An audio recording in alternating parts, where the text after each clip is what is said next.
Yes ବର୍ତ୍ତମାନ ଦେଖିପାରୁଥିବେ ବର୍ତ୍ତମାନ ଫୁଲଟି ଫୁଟିଛି। ତ ଏ ଫୁଲର ନାମ କ'ଣ ଆପଣ ଜାଣିଛ କି? ଆପଣ ଜାଣିଛନ୍ତି କି ଏଇଟା କେଉଁ ଫୁଲ?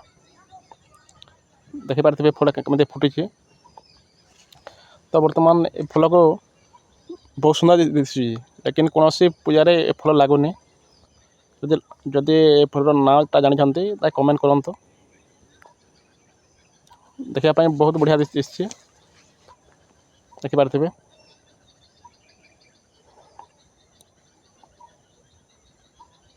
ଯେଉଁଟା ଯଦି ଜାଣିଛନ୍ତି ତାହେଲେ କମେଣ୍ଟ କରନ୍ତୁ ଫୁଲର ନାମ କ'ଣ। ଦେଖିପାରୁଥିବେ ଫୁଲଟା କେମିତି ବଢ଼ିଆ ଦିଶୁଛି, ଦେଖିପାରୁଥିବେ।